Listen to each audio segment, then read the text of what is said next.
السلام علیکم دوستو، تو آج کی ویڈیو میں ہم ڈسکس کریں گے کہ اگر آپ چاہتے ہیں کہ آپ یوٹیوب پر جو ہے ریگولر رہیں اور آپ کنسسٹنٹ رہیں اور آپ کی جو ہے کوئی بھی ناغہ نہ ہو، تو آپ نے یہ 3 ٹپس پر عمل کرنا ہوگا، تو انشاءاللہ آپ جو ہے ریگولر یوٹیوب پر رہ سکتے ہیں، کنسسٹنٹ رہ سکتے ہیں۔ تو سب سے پہلے آپ نے جو ہے سب سے پہلے کرنا کیا ہوگا کہ سب سے پہلے آپ نے بہت سارے جو ہے ٹاپک اپنے لیے ڈھونڈنے ہوں گے،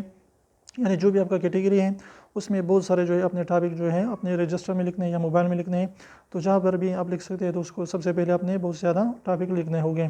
اس کے بعد جو سیکنڈ نمبر پر آپ نے کیا کرنا ہے کہ آپ نے جو ہے بہت سارے ویڈیوز کو جو ہے شوٹ کرنا ہوگا،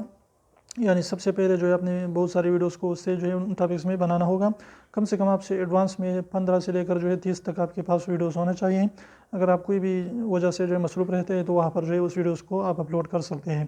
اور 3 نمبر پر جو ہے اپنے شیڈولنگ سسٹم سے کام کرنا ہوگا کہ اگر آپ بزی رہتے ہیں 1 ہفتے کے لیے، 1 مہینے کے لیے یا 2-3 دن کے لیے، تو اس سے جو ہے پہلے جب آپ کو پتہ چلے کہ اس دن میں کہیں جا رہا ہوں یا کچھ کر رہا ہوں، مصروف ہوگا، تو اپنے کیا کرنا ہے کہ اسی دن کی جو ویڈیوز وہ پہلے سے جو ہے اپنے اچھے طریقے سے اس کی ٹائٹل، ڈسکرپشن ٹیگ دینا ہوگا، اس کا تھمبنیل بنائیے، اس کے بعد اسے انلسٹڈ یا پرائیویٹ رکھ دیجیے، اور اس کے بعد اس کو جو ہے شیڈول کریں۔ جس دن آپ مصروف ہیں تو وہی دن اس کو شیڈول رکھیے، تو خود بخود جو ہے وہی دن اپلوڈ ہوگی۔ تو ان طریقوں پر عمل کر کے انشاءاللہ یوٹیوب پر جو ہے صحیح طریقے سے کنسسٹنٹ رہ سکتے ہیں۔ تو امید کرتا ہوں یہ چھوٹے سے ویڈیو کو پسند ہے تو پلیز ویڈیو کو لائک کر دیجیے، چینل کو سبسکرائب کرنا نہ بھولیں۔ تو پھر ملتے ہیں نیو ویڈیو کے ساتھ، تب تک اجازت دیجیے، اللہ حافظ۔